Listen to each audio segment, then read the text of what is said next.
When I was cornered by thugs in the alley, my boyfriend was in the rain with his heartbroken first love. He ignored my 3 calls, then turned off his phone completely. Later, he stood outside my apartment in the rain for half a month, all night long. Just to see me once. At that time, he still naively thought that I was alive. Ding! This novel reminds you to click the subscribe button in the bottom right corner to read the complete novel. On my birthday, my boyfriend promised to watch a movie with me. But halfway through the movie, Raymond Patel's phone vibrated and he said he needed to make a call. When he came back, it was just as the male lead kissed the female lead. The atmosphere was perfect. Raymond slowly leaned closer to me, and I thought he wanted to kiss me, my heart beating like a drum. But he whispered in my ear, "Giselle just broke up." My heart sank. So what? Giselle Fox came back on his birthday. This was the 3rd birthday I spent with him, and the first one after we graduated from college. To decorate the birthday venue for him, I did everything myself and barely slept for 2 days. He arrived at the scene. He smiled nonchalantly, hugged me, and kissed my cheek. "Thank you, my dear girlfriend, I'm very satisfied." The atmosphere was heating up when his buddy suddenly bumped his shoulder, saying an old friend was coming. I was taken aback. Who? They opened the door, and the girl at the door smiled beautifully. Raymond Patel, long time no see. Raymond was no longer his usual casual self. His eyes were as bright as the stars, far more delighted than before. "Why did you come back?"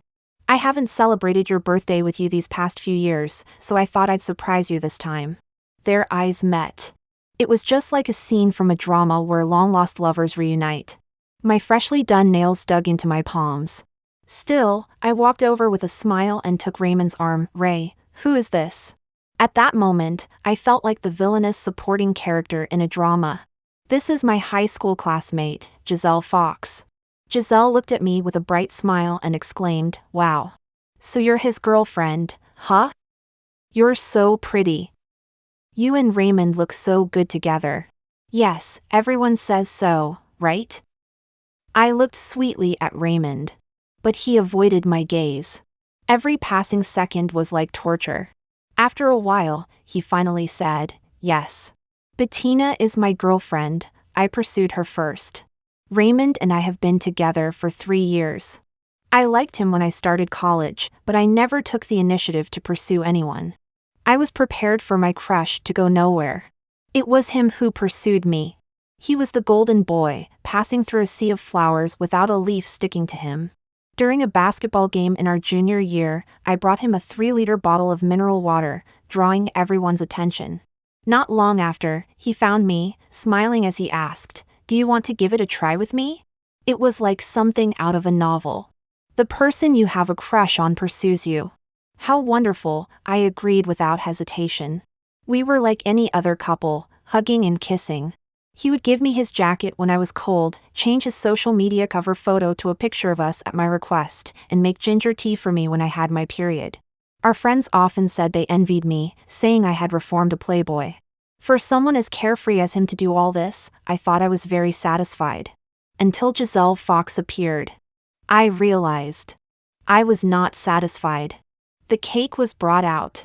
It had candles shaped like 21, with 2 cartoon figures holding hands on top, representing me and Raymond. Giselle volunteered to cut the cake. But she cut right between the cartoon figures of me and Raymond, splitting us in half. I voiced my displeasure. "If you're going to cut, couldn't you have done it somewhere else? Why did you have to cut right where we're holding hands?" Giselle quickly apologized.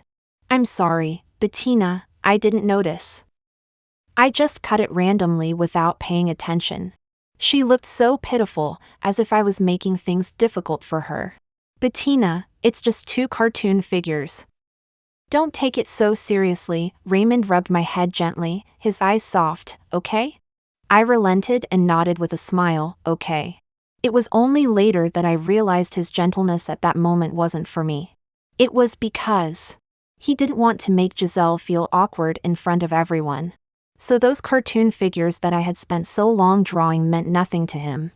I really regret not seeing through it at the time. The next day, Raymond said that a few of his high school friends were getting together and asked if I wanted to go. I said yes, and sure enough, Giselle was there too. Hello, Bettina. She was wearing a backless short dress, showing off her slender legs. She paused when she saw me. Not for any reason, but because my legs in shorts were longer than hers. The last time, I had dressed simply for convenience while setting up the birthday venue. During the gathering, someone poured wine for Giselle. Raymond immediately took the glass away. She doesn't drink. Then he asked someone to get her a bottle of fruit tea. Giselle said to me, Bettina, I'll toast to you with tea instead of wine, wishing you and Raymond a long and happy life together. My teeth are sensitive, drinking cold things makes them ache. I had asked him to go with me to the dentist, but he didn't remember at all. If he hadn't helped Giselle avoid drinking, I could have let it go. I raised my glass and drank the whole cup of cold beer. The pain in my teeth was extreme. Nerves sent waves of sharp pain. I fought hard not to frown. After a moment, Raymond said, Don't drink so much cold stuff. Don't you know your teeth are bad? Then he asked someone to bring a non-cold drink, but I had already had 2 glasses. On the other side, Giselle asked with a smile, Do you still remember that street we used to hang out on in high school? Raymond smiled, I remember.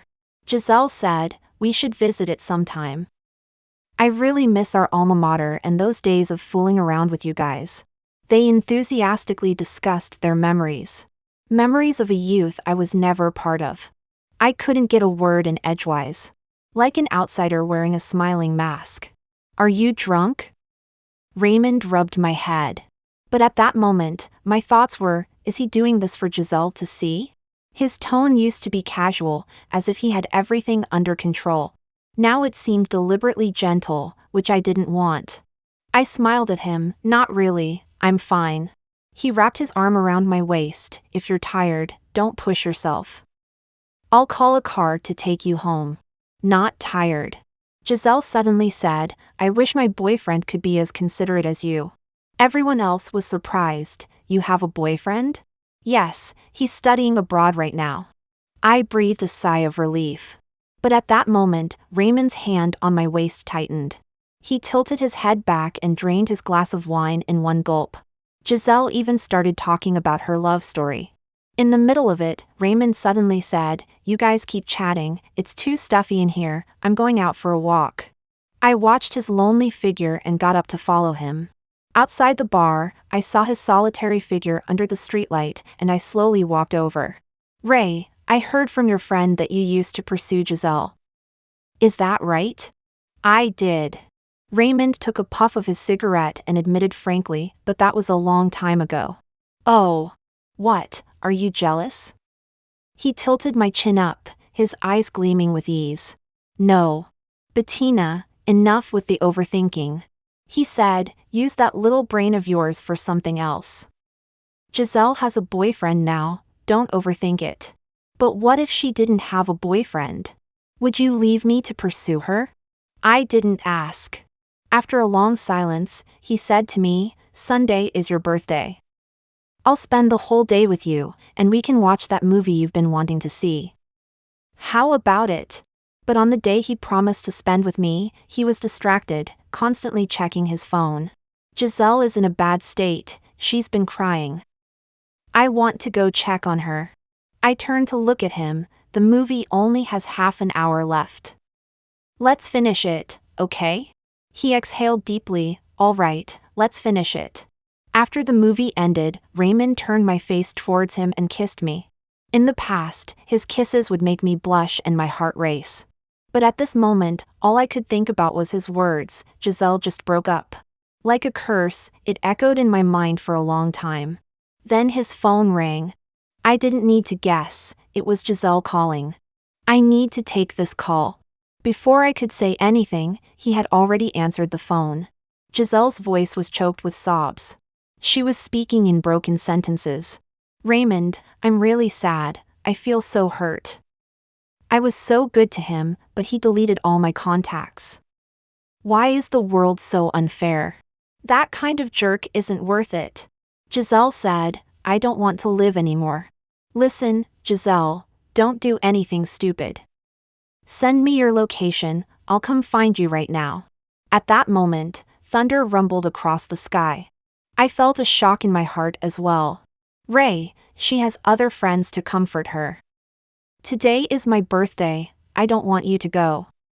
If you go, then don't come back to me again. Bettina, stop making a fuss. Raymond's tone was urgent. Listen to me, just go shopping for a bit on your own. I'll come back to you after I make sure she's okay. I'm afraid she'll do something foolish. And just then, it started to rain. Raymond dashed into the rain without hesitation. So determined, but not for me. Maybe Raymond didn't know, but this would become the day he would regret the most in his life. I wandered around the mall alone and bought another movie ticket. It was for a comedy. The protagonist in the movie tried every trick to make the audience laugh. But as I laughed, tears started to fall. I laughed at my own naivety and foolishness, and the tears were for the true feelings that were betrayed. When it ended, it was already 11 at night, but there was no message from Raymond. I had come across Raymond's social media account before. At that time, we had been together for 2 years. I accidentally stumbled upon Raymond's high school crush stories. He would deliberately do exercises in the opposite direction of the crowd during Giselle's morning workouts just to catch a glimpse of her. He would bring her breakfast when she woke up late.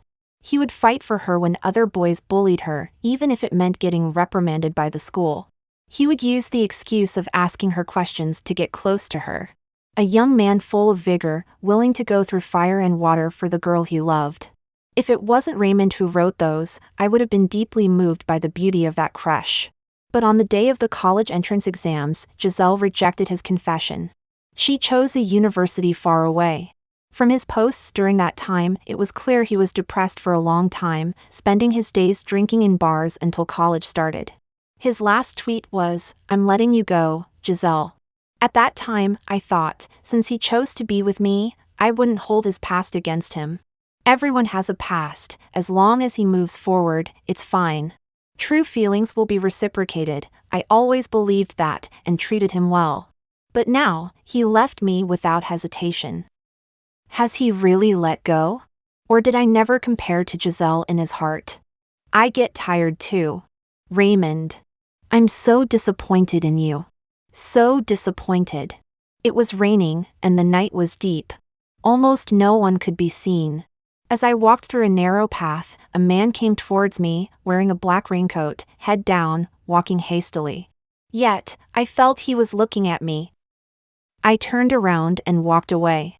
But suddenly, I was face to face with a scarred face, his eyes fierce and close. He asked sinisterly, "Hey beautiful, where are you going?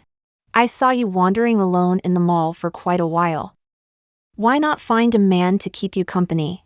My heart was pounding in my throat, but I forced myself to stay calm. "Oh, my boyfriend is just around here. I'm waiting for him." "Really? Then why are your hands shaking?" The hand in my pocket dialed Raymond's number. "Please, answer quickly." Then, I took out my phone, trying hard not to let my voice tremble, pretending I was answering a call. "Yes, I'm here." "Oh, you're coming soon?" "I'll be right there."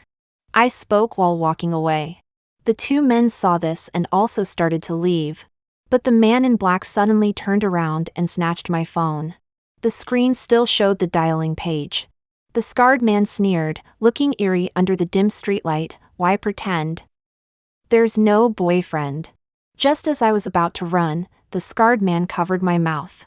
I struggled desperately, fear consuming every part of me, the streetlight flickering before my eyes. The scarred man handed me the phone. "Come on, you like making calls, right?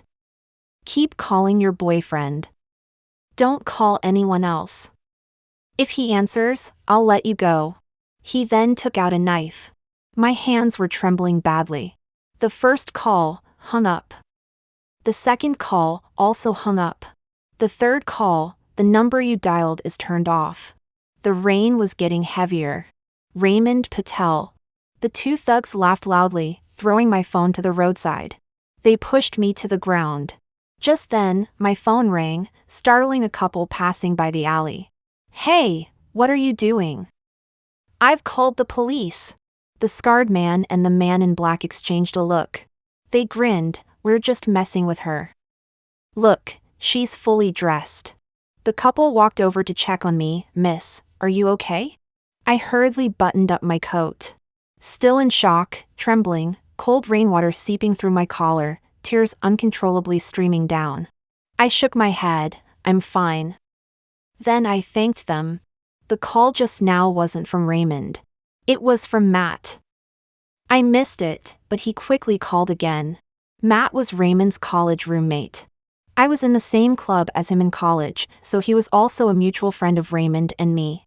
He now worked abroad. We didn't contact each other often, just occasionally. His voice was deep and clear. Hey, Bettina. Matt, what's up? Nothing major, just sent you a few messages you didn't reply to, so I wanted to wish you a happy birthday. For a moment, I felt a lump in my throat. Yeah, I got it. Thank you. What's wrong with your voice? Did something happen? Nothing, maybe just a little cold. Isn't Raymond with you? Him? We broke up. Third-party perspective. 2 hours ago. Giselle sat on a park bench, soaked through. Raymond walked over, frustrated. Just one man, and you let yourself fall apart like this? Giselle Fox, where's your pride? The pride you had when you rejected me? He doesn't want me anymore, even blocked me on his phone. If he broke up with you, then it's over. Why are you torturing yourself? Giselle shouldn't be like this. She should be proud. The girl he had carefully protected in high school was bullied by another man, making him feel indescribable pain and anger. Giselle looked up, her eyes red from crying. It's easy to say, not so easy to do. Raymond threw away the umbrella. If you want to get rained on, I'll stay with you. Suddenly, his phone vibrated, but Giselle was still sobbing beside him. Raymond hesitated and hung up, sending a message instead. If you need something, text me. Don't call. After a while, Bettina's calls started coming in one after another. Raymond felt irritated and sent another message. Stop calling. I'll talk to you later. Then he turned off his phone. Giselle finally pulled herself together. I'm done crying. Suddenly, she stood up and hugged Raymond. He wanted to push her away. But thinking of her pitiful look, Raymond didn't move. She whispered in his ear, Raymond, you're still the best to me. Not sad anymore? Yeah, there are so many good men in the world. Why should I hang myself on one tree? The rain cleared, and she smiled brightly. But Raymond suddenly thought of Bettina's adorable dimples when she smiled. He pushed Giselle away. All right, go home, take a shower, and live well. If you do this again, I won't care about you.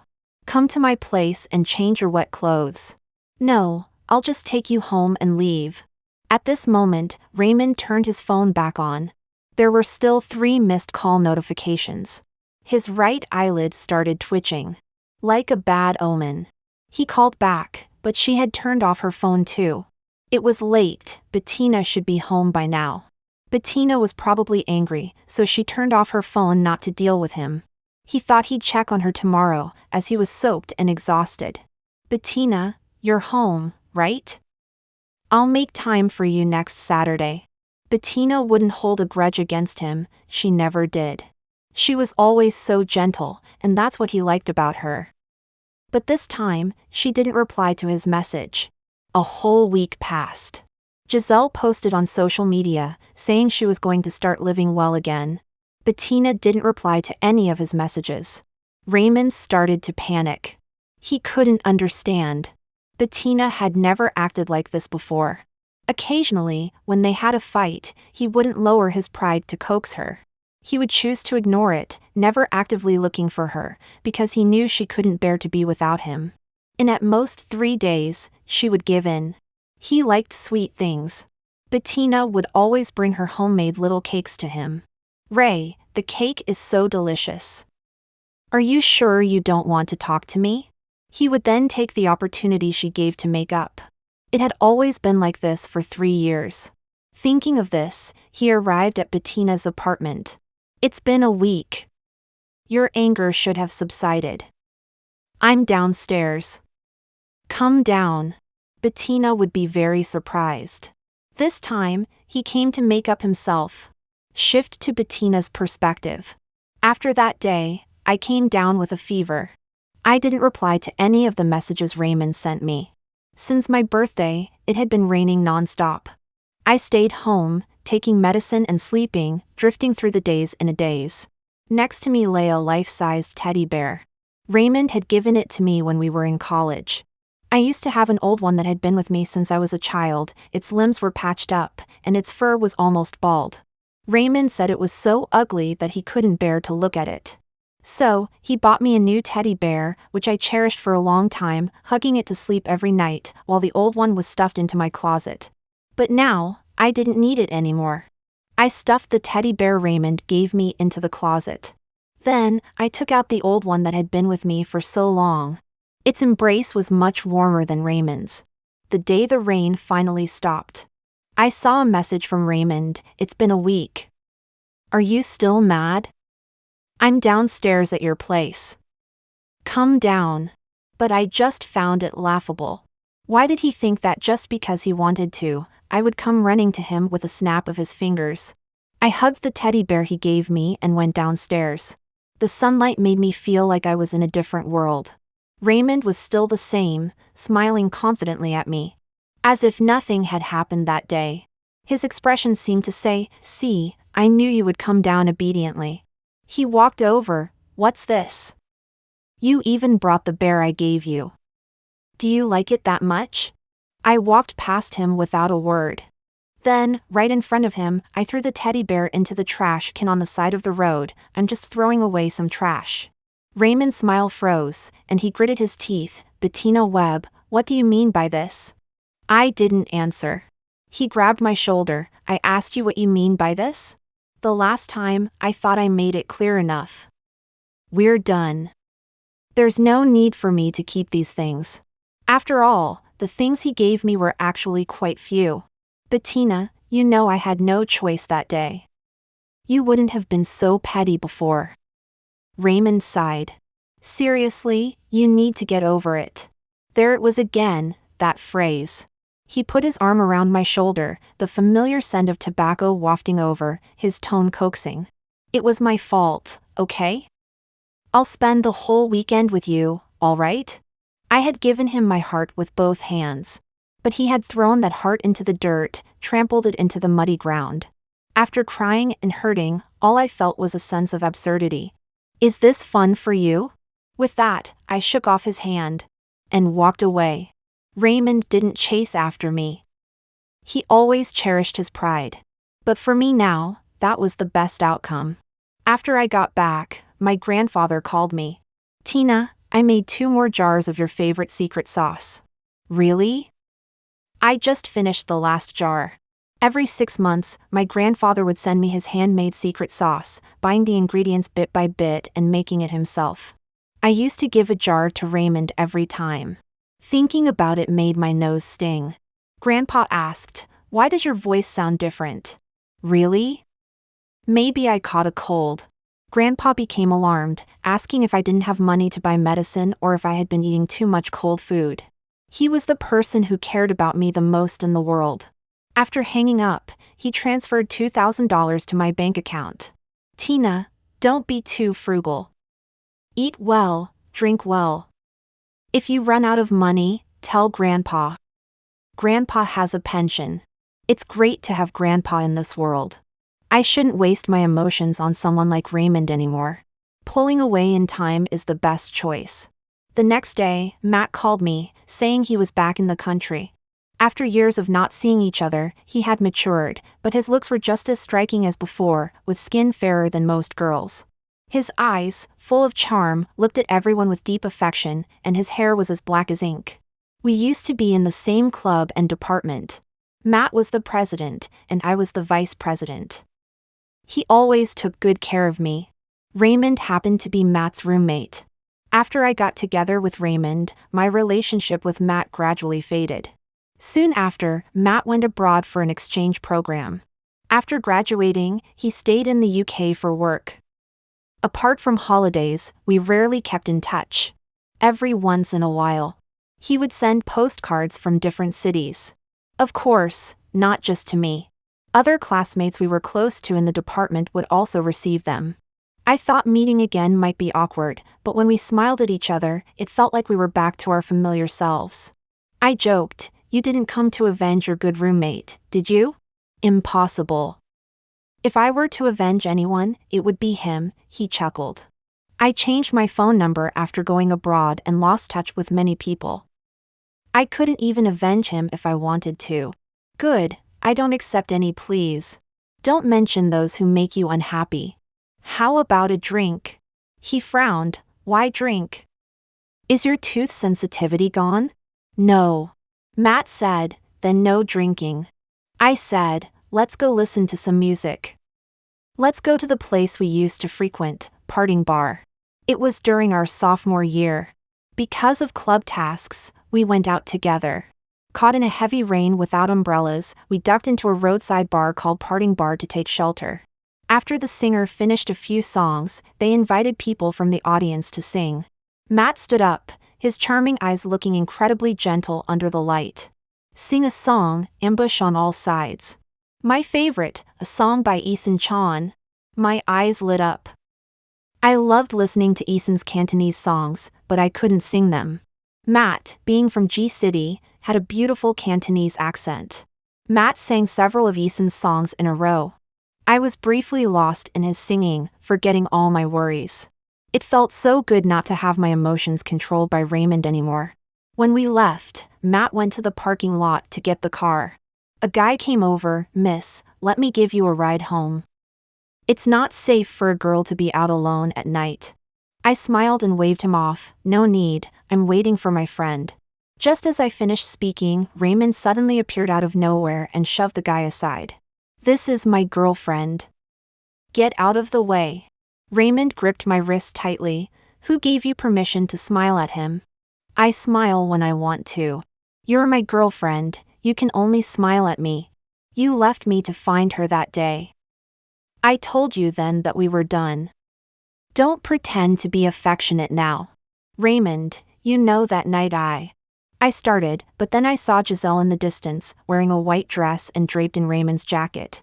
Forget it, it doesn't matter. Go be with your Giselle. Giselle ran over. Raymond, are you two fighting? Giselle looked at me and then at him. Is it because of me? I'm sorry, Bettina, that night I really. Raymond interrupted her. It's not your fault. I added, we're not fighting, we're breaking up. Bettina Webb, are you serious? I didn't know why. He suddenly seemed to care about me again. I didn't understand, and I didn't want to understand. Maybe it was just that my refusal to reconcile like before made him uncomfortable, leaving his pride with nowhere to go. I looked at him coldly. I'm serious. Joking about this is pointless. Raymond stared at me intensely. It was as if he wanted to bore a hole through me with his eyes. Giselle patted him. Raymond, it's okay. There will always be people in this world who don't value your sincerity. If worst comes to worst, I'll be the one to accompany you in the rain this time. I thought I didn't care anymore. But my heart still clenched. So, the person who ignored my 3 calls was out in the rain with Giselle. The feeling of nausea reached its peak at that moment. Fortunately, Matt's car arrived. Bettina, get in the car. Raymond was shocked. So this is why you insisted on breaking up? You found another man, and it's my college buddy no less. He opened Matt's car door as he spoke. Matt, get out. Raymond grabbed his jacket. You've been abroad all this time, and now you come back to mess with my girlfriend? Are you crazy? Matt looked at him calmly. You and Bettina have broken up. Whether I mess with her or not is none of your business. I walked over and pulled Raymond away. Raymond looked at me in disbelief. You're actually defending him? Doesn't feel good, does it? Matt sneered. Did you ever think about how Bettina felt when you left her that night? Raymond was stunned for a couple of seconds. Don't give me that holier-than-thou crap. I raised my hand and slapped him. I realized my hand was shaking. Raymond, stop acting crazy. Not everyone is like you, having your cake and eating it too. Wake up. Giselle rushed over. Why are you hitting him? Then she looked at Raymond with concern. Raymond, are you okay? Raymond just hung his head, smiling self-deprecatingly. Fine, I'll ask one last time, are we really breaking up? Is there really no room for negotiation? No matter how many times you ask, the answer is the same, we have no relationship anymore. In the end, he nodded knowingly. He pointed at me and said, fine, all right, it's my fault for being blind, for being pathetic enough to beg you. I ignored him, got into Matt's car, and drove away. Matt, I'm sorry about earlier. You don't need to apologize. You didn't do anything wrong. And, I might. I know, Matt smiled understandingly, I just wanted to have a meal with you. I've been busy abroad these years, and I don't have many friends in the country. You don't need to feel pressured. Okay.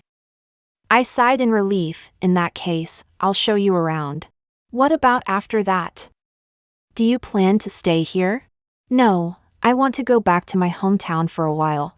I'll go with you. Tisk, I chuckled, you go focus on your work. I'm not that fragile. Not long after, I resigned from my job. I used my savings to buy a second-hand car and drove back to my hometown to see my grandpa. But when I got home, Grandpa was lying in bed. He looked weak, his face so thin that only a layer of skin covered his bones. What happened to Grandpa? He accidentally fell a few days ago. I went to his bedside, and he struggled to sit up. Don't, Grandpa, just lie down. Tina, you're back. I'm fine, don't worry, just broke a few bones. I'll be up and about in a few days. He asked me to get a small tin box from his bedside table. Your favorite snowflake candies, Grandpa saved them for you. The sweetness spread on my tongue. Life didn't seem so bitter anymore. The town was so small. You were bound to run into someone you knew. I met an old lady selling vegetables at the market. She didn't recognize me. I walked over, and she kept handing me baskets, telling me to put the vegetables I wanted to buy in them, looking very kind. Before long, a rough-looking young man came over. He asked her for money, and after getting it, he saw me and his eyes widened. Are you a jinx? You've got the wrong person, I said coldly. The old lady quickly apologized. Sorry, my grandson mistook you. Who did he mistake me for? He mistook you for my deceased granddaughter, who brought bad luck from birth and caused her mother to die. Deceased? Indeed, to them, I might as well be dead. I smiled. Really? Then why didn't she bring bad luck to you? My best friend sent me a video. It was Raymond, standing downstairs where I used to live, drenched in the rain, completely soaked, standing motionless outside my home. This lovesick fool is killing me with laughter. He stands outside your house in the rain every day, saying he won't leave unless you come out to see him. I opened my phone again. I saw that Raymond had sent me over 99 messages. He looked seriously ill. His voice was hoarse, saying he had a high fever. If it were before, I would have been extremely worried. But now, whether he lives or dies has nothing to do with me, he never cared about my well-being. I no longer feel a shred of pity for him, my heart is dead, and it's dead for good. Exploiting my past excessive sympathy is pointless. Compared to him, I care more about my grandpa. Grandpa is the one who truly loves me in this world, the one I should cherish the most. But after staying with Grandpa for a few days, his health didn't improve, instead, it got worse. My uncle and I found it strange and took him for a checkup. The results came out, lung cancer, late stage. He didn't have much time left. This news felt like a bolt from the blue. My legs went weak. But I could only smile and tell Grandpa, you're fine, the doctor said you're just weak, you just need to rest and recover. I told you I'm fine, let's go home. Grandpa was very optimistic. But the disease didn't spare him because of his optimism. He became so thin, just skin and bones, his limbs like dried up rivers. At first, he could still struggle to walk, but later he could only lie in bed. Every day, apart from eating and sleeping, watering the flowers in his little garden, I stayed by his side, keeping him company. That night, Grandpa, who usually only drank soup and porridge, said he wanted to eat rice. He finished a whole bowl of rice, looked much better, and asked, you used to say you would bring your boyfriend for Grandpa to see? I paused, then smiled and said, him? He's quite busy with work, so he didn't come with me. You must get better, so when he has a holiday, he can come to see you. I had mentioned it to Raymond. He replied, it's not the right time yet. So I didn't bring it up again. Grandpa smiled understandingly. So you broke up with him? Yes. If it's not suitable, then break up. Grandpa is not that old-fashioned. Break up if you must. Feelings are unpredictable, right? Hearing this, I finally burst into tears. All the accumulated emotions finally poured out. He gently stroked my hair. It's okay, Tina, love yourself first, always remember. Early the next morning, Grandpa said he was thirsty and wanted to drink water. But when I adjusted the temperature and brought it to him, Grandpa's eyes were closed as if he were asleep. My heart sank. Trembling, I said, Grandpa, here's your water. He still didn't respond. Tears instantly filled my eyes. Grandpa, I brought the water you wanted, wake up and take a sip. No matter how I called him, how I cried out, he would never open his eyes again. Grandpa was gone. No one in this world would call me Tina anymore, no one would save candies for me, no one would make special sauces for me. No one would pat my head and tell me everything would be okay, that Grandpa would always be my strong support. I accidentally touched a red envelope in my coat pocket. It was something Grandpa had slipped in without my knowing. I cried out loud. But my dearest Grandpa could no longer hear me. On the day of Grandpa's funeral, Matt also came. He held me in his arms, tears in his eyes. Matt, Grandpa, my grandpa is gone.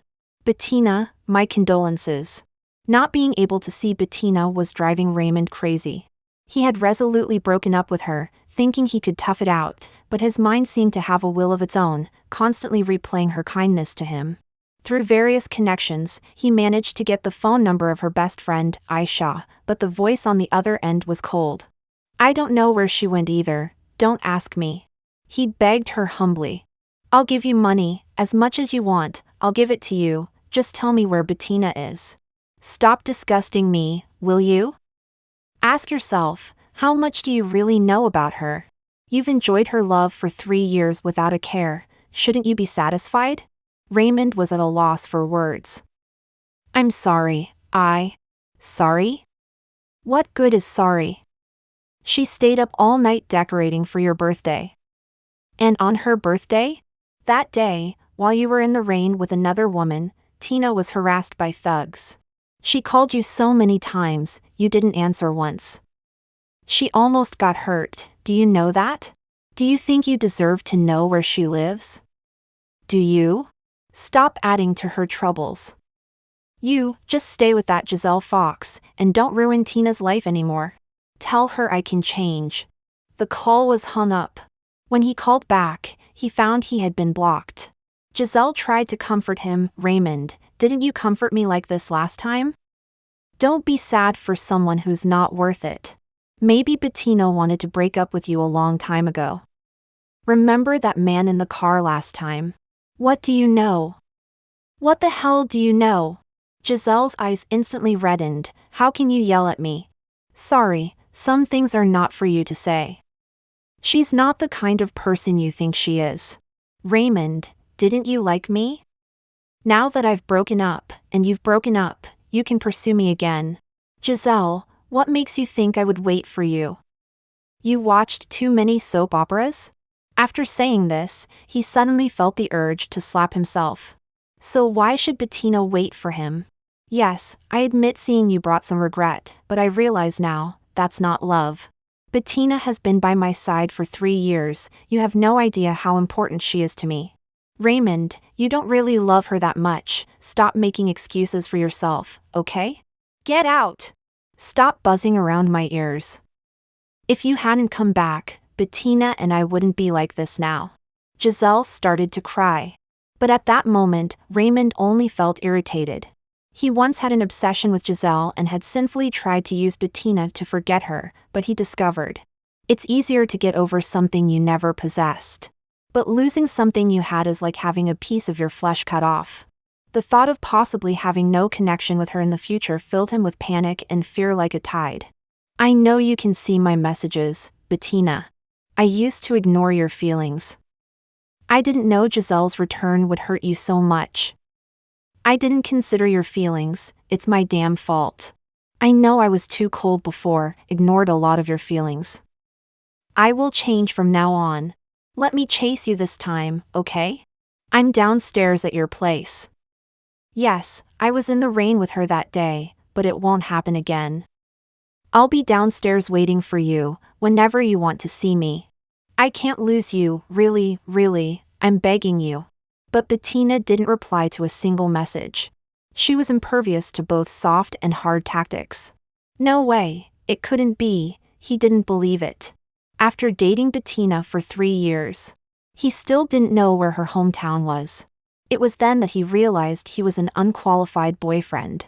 The last time he broke his leg playing basketball. She came to the hospital and saw him in a cast, her eyes were red. Bettina was easily softened, she had always cared deeply for him. Since she minded him being in the rain with Giselle, he would come to her place every night and stand in the rain until she was willing to forgive him. The rain poured down night after night. He stood in the rain all night without sleeping, the autumn rain freezing to the bone, standing still like a statue. Passers-by gave him looks that said, "Are you crazy?" After standing in the rain for several weeks, Raymond's body couldn't take it anymore, and he came down with a high fever. But when he opened the drawer, Raymond was stunned, the common medicines were all bought by Bettina. He sent a hoarse message to Bettina. "Betty, I'm half dead sick right now, aren't you going to come see me? I know no matter how angry you are, you won't ignore me, you won't leave me, right? Come see me, Raymond Patel." Upon receiving her email, Raymond was ecstatic and jumped out of bed. He always said she couldn't bear to be without him, he was sure of it. But when he arrived at the address Bettina sent him, he found that a funeral was taking place inside. His steps were heavy, as if filled with lead.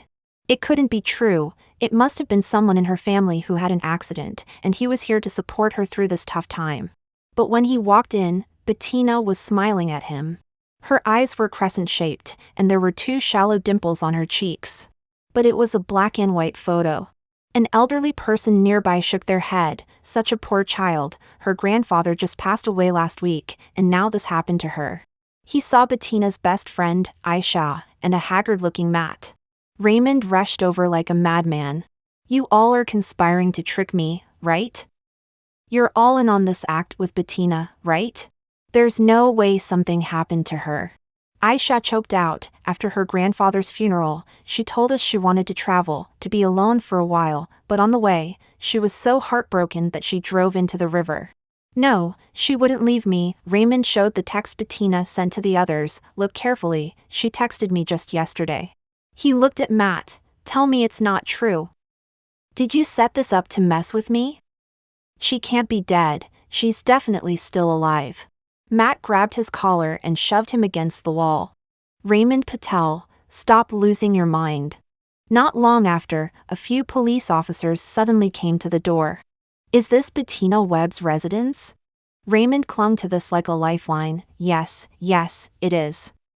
"Are you here to help me find her? She passed away." "Who are you to her?" "I'm her boyfriend. We had a fight on her birthday, and she's been avoiding me since." "Is that so? Was her birthday on the 7th of last month?"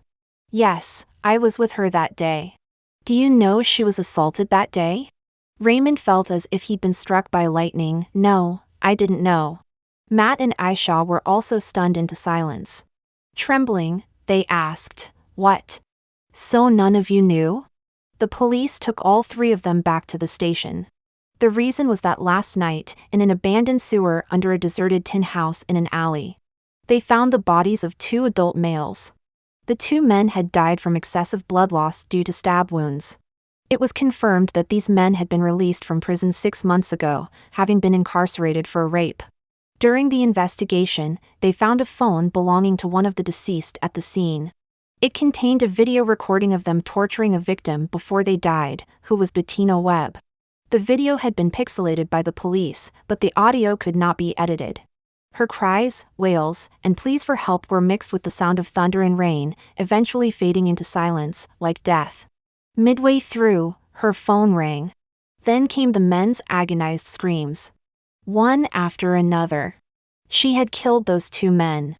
Then, she walked out of the surveillance blind spot. In the surveillance footage, a woman, shaking all over, with messy hair, wrapped in a coat. Her hands covered in blood, stumbled out, then tripped over a stone and fell into the grass. She lay there as if dead. Unnoticed, unknown. She struggled to turn on her phone. Who knows how long it took? She staggered to her feet. Then, she bowed to the air, smiling and thanking. I'm okay, thank you all. If I hadn't met you, I wouldn't have known what to do. Aisha was sobbing uncontrollably. She told me she met some good people who saved her. How could it be like this? How could it? That was a self-protective mechanism her brain generated in response to severe trauma. She couldn't face the fact that she had been violated, so she automatically corrected that bad memory. The police officer couldn't help but tear up. Monsters, they're worse than animals. Matt couldn't stop his tears, grabbing the deathly silent Raymond next to him. Punch after punch, he put all his strength into it. The usually calm and gentle Matt now had bloodshot eyes, and Raymond's nose bled profusely, mixed with his tears. How helpless and desperate she must have been that day. She wailed, struggled. And him? He was consoling Giselle over a breakup. He was with Giselle in the rain, ignoring her calls. That was her cry for help, but he pushed her back into the abyss with his own hands. Ignored Bettina's suffering. What was he doing? Aisha said fiercely, if you'd answered her first call, she wouldn't have gone through this. It was because you didn't answer that the assailants came back and dragged her in, do you know that? I know, it's all my fault. Even if we take a step back. If you had gone back to look for her after comforting your first love, she wouldn't have ended up like this. He was already mumbling, unable to speak. The images and sounds felt like knives slicing him piece by piece. You should just kill me. You do deserve to die. But you're not worthy of death. Matt grabbed Raymond's collar. You're not worthy of dying. You're not worthy of seeing her. Don't think that taking a few punches can atone for your sins. You should live in guilt for the rest of your life, live in repentance for her. The police conducted a further investigation into Bettina's belongings. We have reason to believe that her driving into the river was not an accident caused by excessive sadness. They cracked her computer password. They found a document saved on her computer. The date it was saved was the day before her accident. September 29th, 2021. Every time I talk about my past, I always start with I had a grandpa who loved me very much. I never told anyone the stories before that. Actually, my mother died when I was born. When I was old enough to remember, my grandmother always called me a worthless girl. They always made me feel like my very breath was wasting air, that I didn't deserve to live. My father soon remarried and had a son. My half-brother had various styles of clean, nice clothes. While he was held and watched cartoons, I only had endless dirty dishes to wash. The water in the countryside during winter was bone-chillingly cold. I secretly used the water heater to get warm water to wash the dishes, but my grandmother found out and scolded me. You worthless girl, all you do is waste and waste. If you can't endure hardship, no one will dare to marry you in the future. In 6th grade, I collected bottles for a whole semester. I bought a half-human-sized teddy bear at a second-hand store. At night, I brought it to bed. Lying on its soft belly, I imagined it was my mother, soothing me to sleep, patting me, calling me her baby. All the unhappiness and scolding during the day seemed to be healed in that embrace. But it wasn't long before my half-brother found the bear I had hidden in the wardrobe. I hurried to take it back.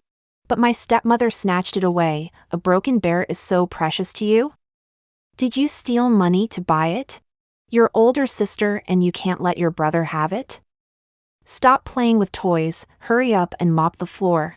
Then, my brother cut off all 4 limbs of my teddy bear mother with scissors. Here, take it back, I don't want it, my toys are 100 times better than yours. I held the broken teddy bear.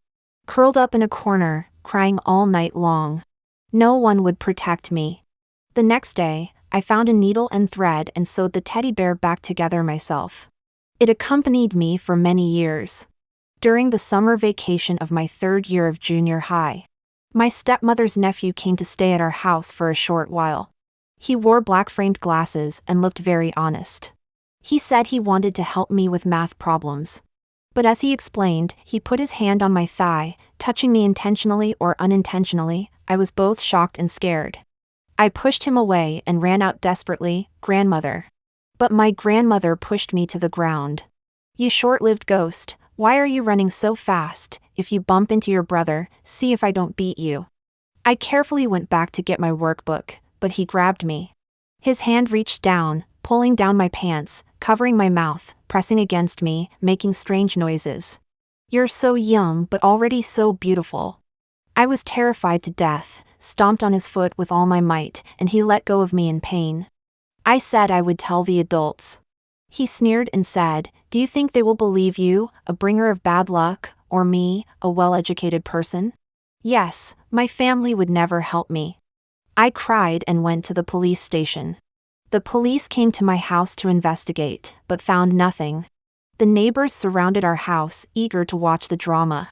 But why? They all looked at me with strange eyes, as if I was the one who did something wrong.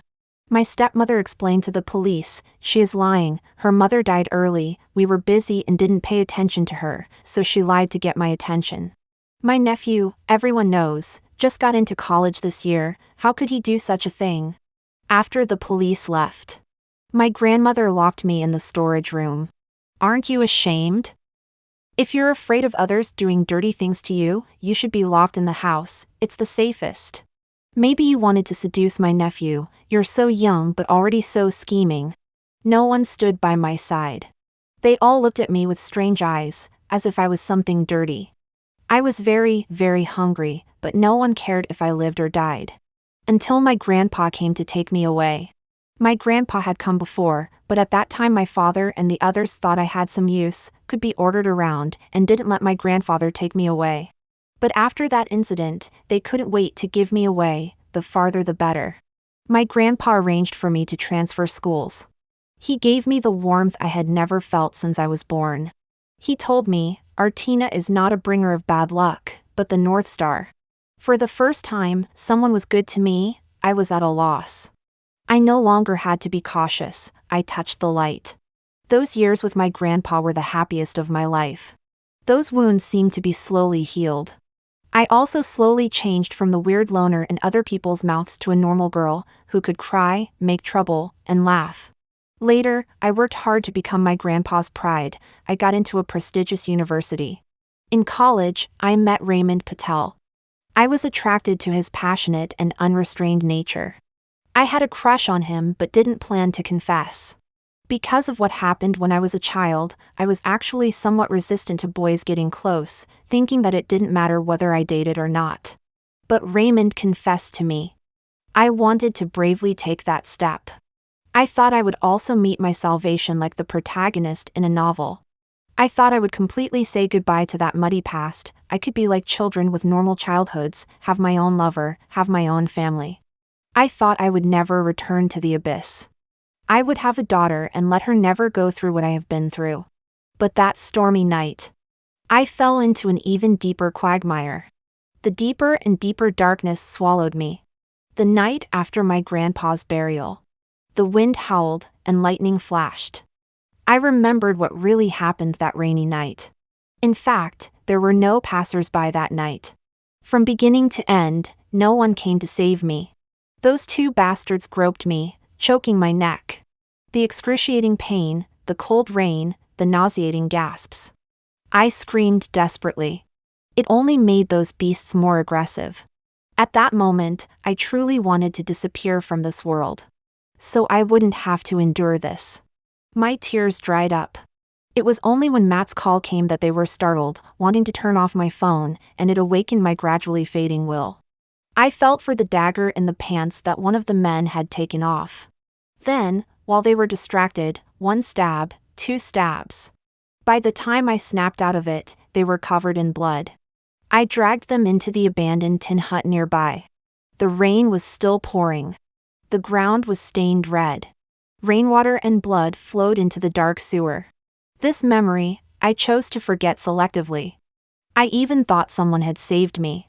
You worry she might do something foolish, you feel sorry for her tears. But what about me? Does anyone feel sorry for me? Did anyone hear my cries? Did anyone hear my call for help? Raymond Patel, if you approached me at the beginning just because you purely liked me, would I not have had such an encounter? But if there really was an if, I wouldn't have liked you from the start. Actually, I also thought about living on. It's no big deal. In this short life of mine, I've already been through too much, but there are too many people in this world suffering. Be strong, Bettina Webb. You can have a new beginning. Rent a small yard, plant it full of flowers and plants. But those disgusting memories I tried so hard to forget torment me day and night. I have to take many showers every day. I don't want to see anyone anymore. The next day I drove to a small town. I didn't tell anyone. Not even Matt. I couldn't turn back. I like the sunshine. Because in such pristine sunlight, it makes me mistakenly think I am clean too. But that night it started raining and thundering again. The thunder always seemed to roll over me, forcing me to recall that night's memory over and over. I searched online for inspirational and healing videos. I really wanted to live on. Clearly, the wounds had scabbed over. Why does it still hurt so much? At night, I kept my eyes open all night, not daring to close them. Afraid that once I closed them, someone would cover my mouth, drag me into a dark corner, choke my neck, tear my clothes. I felt like I was splitting into two, tearing at myself from within. One desperately wanted to break free from the broken shell, the other shouted that I should live on, that living on brings hope. I didn't know whom to listen to. The little match girl lit a match and saw her relatives, so if I lit a match, could I see my grandpa too? I really missed my grandpa. I lit a match too. The flame brought a moment of warmth. Then it went out, and I didn't see my grandpa. Maybe tomorrow I will see him. After I die, maybe I'll make the news. Dad and grandmother would probably be furious, cursing people. Grandmother would say I was a bringer of bad luck, embarrassing them as a child, and now as an adult, bringing shame to the family. Say I went to seduce others again. Dad might say, this money-losing good-for-nothing cost me over 20 years of money. Now I can't even get a penny of bride price. She was of no use being born. And Raymond, after a brief period of pain, would find someone else to love, just like when he confessed to me. Would anyone know I existed? Even if I disappeared from the world, would anyone care? Bettina Webb, in the next life, don't be so naive. Don't be so easily deceived. Don't go to someone just because they beckon you. The boys who say they want to be with you may not love you. If I had a choice, I wouldn't want to be born into a family that favors boys over girls. I want parents who love me. No father who hits and scolds me over trivial matters every day, no grandmother who wakes me up at dawn to do chores. No stepmother who pinches my arm under the table if I take an extra piece of meat, and no strange cousin who, under the pretense of helping me with homework, touches my thigh. This is also why I have the surname Webb, but I hope everyone only calls me Bettina. The family that gave me my surname never provided me any shelter. I don't want to meet Raymond Patel again. And also, Matt, I'm sorry. Don't blame yourself. I'm really very tired, and I have no strength left to grasp the light that wants to illuminate me. If possible, I want to become the wind, become the rain, become a butterfly, or become a cloud in the sky. Also, if someone can see this text, can you burn my little bear for me too? If not, so be it, let my disappearance be an accident. Raymond went completely mad after learning the truth. In the end, he was the one who killed her. He had never truly understood her past, only selfishly enjoyed her kindness, taking it for granted, and even hung up on her when she called for help. He had no right to seek her forgiveness. Nor did he have the right to blame Bettina. Everything he did before seemed so ridiculous. He banged his head against the wall, smashing it until he was bleeding. Falling to the ground, like a puddle of mud. He stood on a busy street corner, asking everyone, have you seen my girlfriend? She has 2 dimples when she smiles. Everyone knew about the alley where a murder had happened.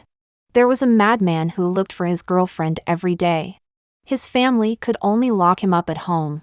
But he managed to escape again, and when Giselle came to persuade him, he grabbed her and asked, "Have you seen my girlfriend?" Giselle hugged him. "How long are you going to stay crazy? Wake up, okay? You still have me. I came back for you." A suddenly lucid Raymond stared at her. "You came back for me?" "Yes, you still have me." "So you weren't heartbroken that day, were you?" He grabbed Giselle by the neck. "Did you lie to me? Did you purposely make me leave Bettina? Without you, none of this would have happened." When the others rushed in, Giselle was nearly strangled to death. "I'll kill you," Raymond sobbed uncontrollably, breaking free from those restraining him, red-eyed, chasing after Giselle, who fell down the stairs in her panic. Ridiculous and absurd. Sometimes he was clear-headed, unable to accept the tragic consequences he indirectly caused. Sometimes he was mad, asking everyone if they had seen Bettina. But that girl he hurt would never come back because of it. Matt liked Bettina. He had liked her for 5 years. But she liked Raymond, and he could see it, but there was nothing he could do. So he took a step back and stayed by her side as a friend. As long as she wanted to turn around, he would be there behind her. Until she was really with Raymond, he realized he couldn't be as calm as he imagined. He suffered from insomnia night after night. It was also the first time he cried since he was a child. Like a voyeur, he secretly listened when Raymond played Bettina's voice messages. But those messages were never meant for him. Drinking poison to quench his thirst, it couldn't save him. He couldn't accept that the person he liked had become someone else's girl. He first moved out of the dormitory and then applied for an exchange program abroad. During those years abroad, he often dreamed of Bettina, dreaming of the times they sat in the corner listening to songs. He wore out her social media account. Even saved photos of her and Raymond, cropping Raymond out, looking at them repeatedly. He even printed them out and put them in an album. The whole album was about her. No one could tell he was the kind of person who would do such childish things. But he regretted it.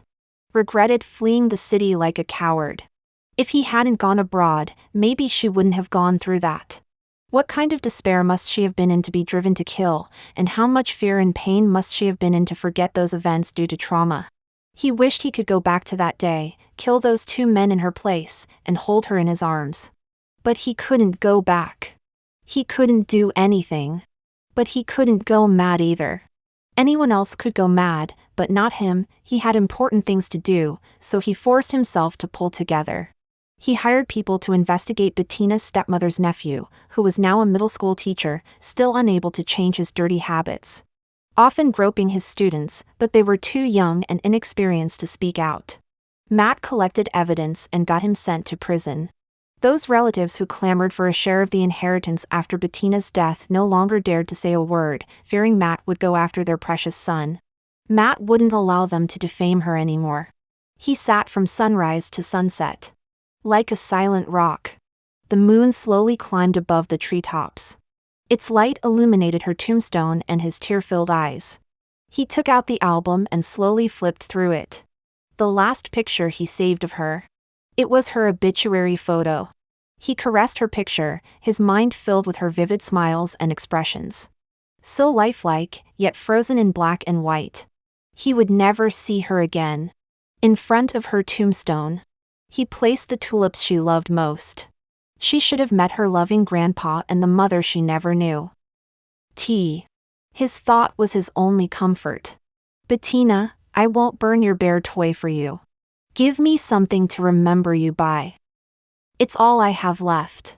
He's mad, but I'm not. I'm grateful to be clear-headed, so I can think of you clearly, stay with you, and sing you the songs you liked.